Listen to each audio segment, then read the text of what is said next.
Oke, bismillahirrahmanirrahim. Kita lanjutkan lagi.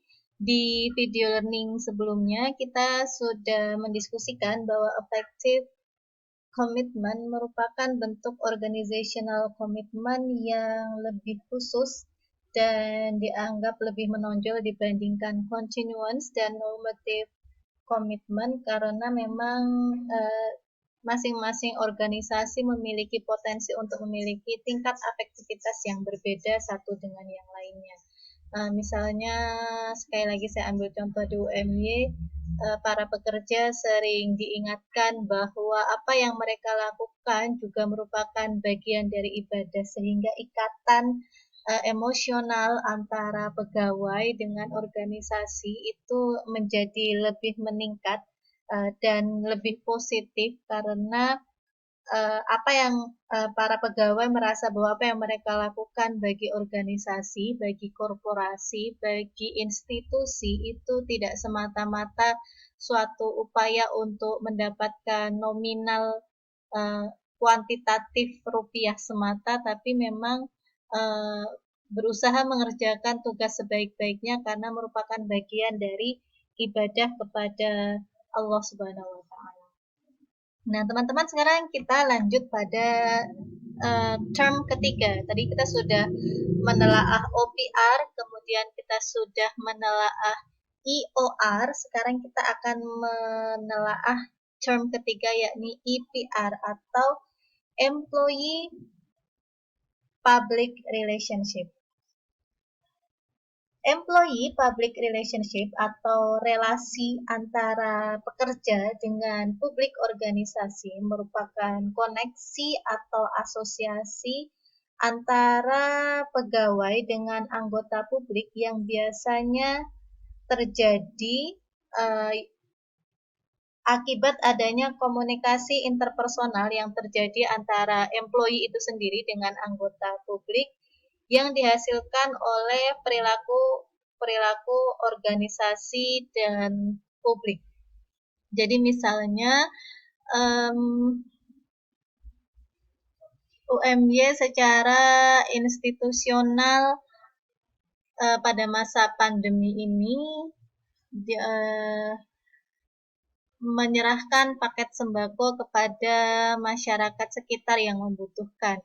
Nah, tindakan UMY memberikan paket sembako itu merupakan bagian dari perilaku organisasi untuk meningkatkan OPR, Organization Public Relationship. Karena bagaimanapun tindakan memberi sembako itu merupakan tindakan UMY secara institusional. Namun pada praktiknya, tindakan UMY secara institusional ini tentu melahirkan komunikasi-komunikasi interpersonal antara pegawai yang terlibat dengan anggota publik yang terkait. Jadi misalnya si A merupakan pegawai UMY, dia bertugas menyerahkan paket sembako kepada masyarakat sekitar UMY yang membutuhkan. Tentu dia akhirnya secara individu akan terlibat dalam suatu komunikasi interpersonal dengan anggota publik, dalam hal ini masyarakat penerima sembako. Sehingga dengan demikian OPR, Organization Public Relationship, pada akhirnya bisa menjadi penyebab adanya EPR atau Employee Public Relationship, relasi antara employee secara personal dengan anggota publik organisasi. Pertanyaannya adalah bagaimana cara kita merawat, menjaga, memelihara EPR ini, karena bagaimanapun EPR ini tentu penting bagi keberlangsungan OPR.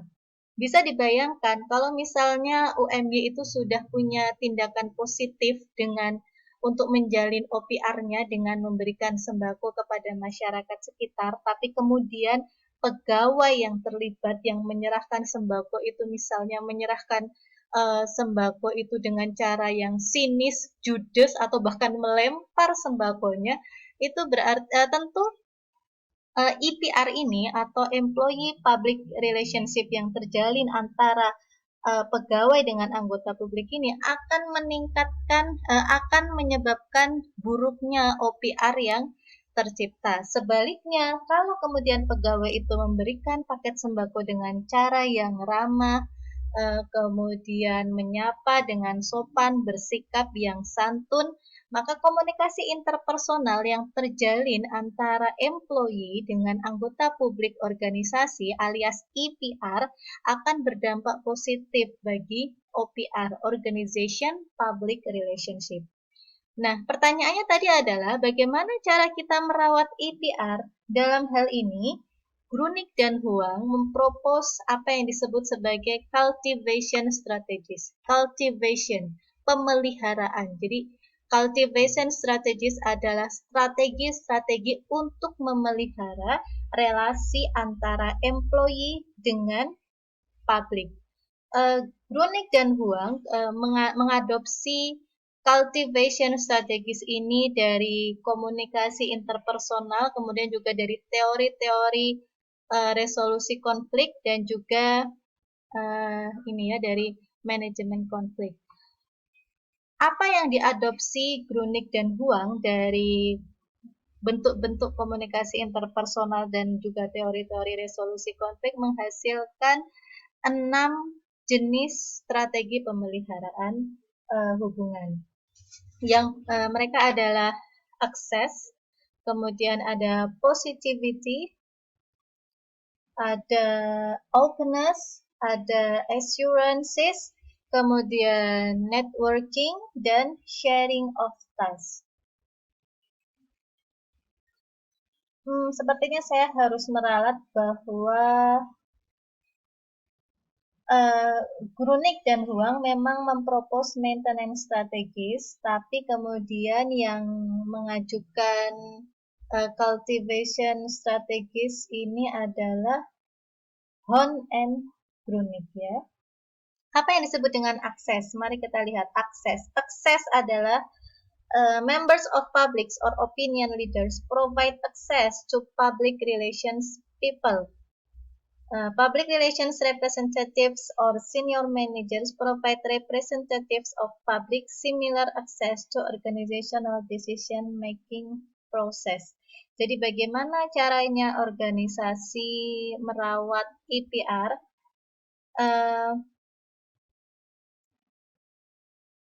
Adalah dengan memberikan akses atau jalan bagi para praktisi public relations supaya mereka mampu melibatkan anggota publik dari organisasi agar terlibat dalam proses pengambilan keputusan.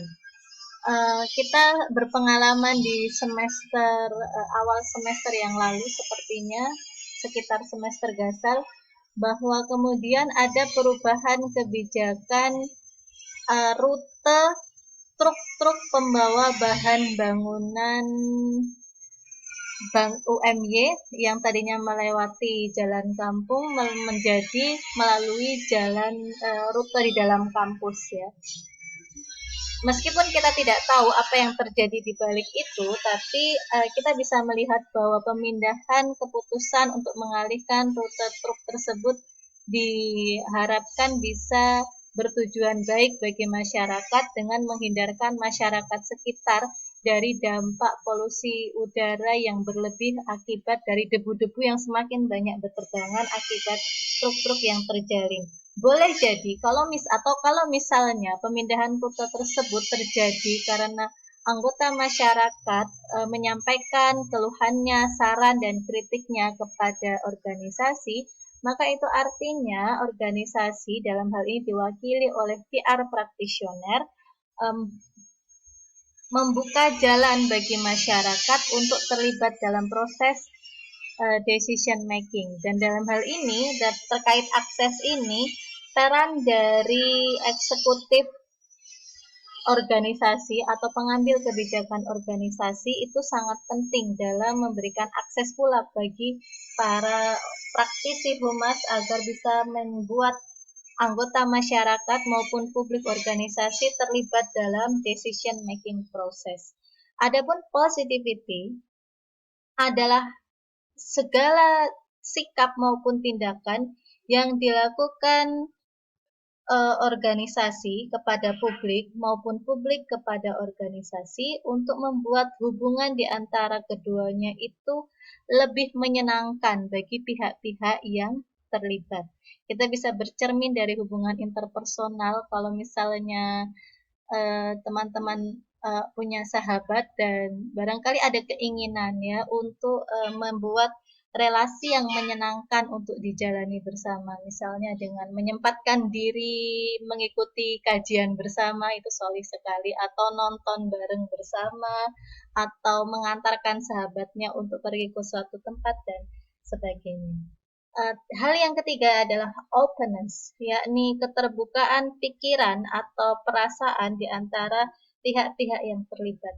Kalau misalnya tadi anggota masyarakat tidak terbuka bahwa mereka terdampak polusi udara yang semakin meningkat dengan adanya rute truk yang melewati jalan desa, tentu mereka akan dirugikan. Tapi dengan adanya openness, adanya keterbukaan untuk mengungkapkan pikiran dan perasaan yang diterima baik, yang kemudian diterima baik oleh organisasi, hal itu dapat meningkatkan relasi antara organisasi dengan publik maupun juga sekaligus meningkatkan relasi antara employee dengan publik.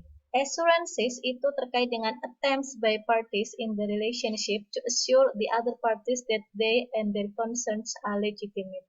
Jadi upaya dari yang dilakukan oleh masing-masing pihak yang terlibat untuk meyakinkan pihak lainnya bahwa hubungan mereka dan apa yang menjadi fokus mereka itu legitimate ya, tidak melanggar hukum. Kemudian networking adalah jaringan. Ini adalah upaya organisasi untuk menjalin jaringan maupun koalisi dengan grup yang sama yang diikuti oleh publik, baik itu dari sisi lingkungan, perserikatan-perserikatan tertentu maupun grup-grup komunitas tertentu. Misalnya masyarakat sekitar kampung ini di dekatnya ada karena sebagian besar adalah mayoritas Muslim, mereka punya masjid yang ada pengurus masjidnya, maka boleh jadi organisasi berupaya untuk menjalin relasi juga dengan takmir masjid selaku perwakilan perserikatan tingkat kampung yang diikuti oleh masyarakat setempat. Sharing of tasks adalah sebuah upaya di mana organisasi dan publik sharing atau membagi masalah sekaligus jalan keluar yang dihadapi.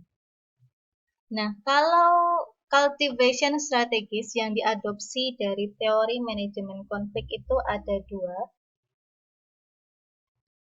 Yang pertama adalah integratif dan yang kedua adalah dual concern atau yang biasa disebut dengan symmetrical. Integratif itu merujuk pada pendekatan di mana baik organisasi maupun publik atau employee sekalipun, dalam hal ini pihak-pihak yang terkait dalam relasi itu berusaha mendapatkan atau mencari kepentingan-kepentingan yang sama atau saling melengkapi satu sama lain, sekaligus juga berupaya untuk merumuskan maupun menemukan solusi atas masalah-masalah yang dihadapi bersama melalui diskusi yang terbuka maupun joint decision making alias pengambilan keputusan bersama. Adapun dual concern atau symmetrical itu terdiri atas cooperating, kemudian being unconditionally constructive, dan saying win-win or no deal. Cooperating ini merujuk pada upaya organisasi dan publik untuk bekerja bersama dalam rangka melancarkan kepentingan-kepentingan mereka dan untuk mendapatkan relasi yang sifatnya mutual dan bermanfaat bagi satu sama lain. Adapun being unconditionally constructive menjadi bersikap konstruktif yang tidak mengenal syarat, yang tidak bersyarat ya. Jadi organisasi melakukan apapun yang dirasa baik bagi hubungannya, meskipun ia harus merelakan sebagian posisinya atau bahkan tidak mendapatkan respon yang resiprokal dari publik. Kemudian saying win-win or no deal adalah di mana organisasi dan publik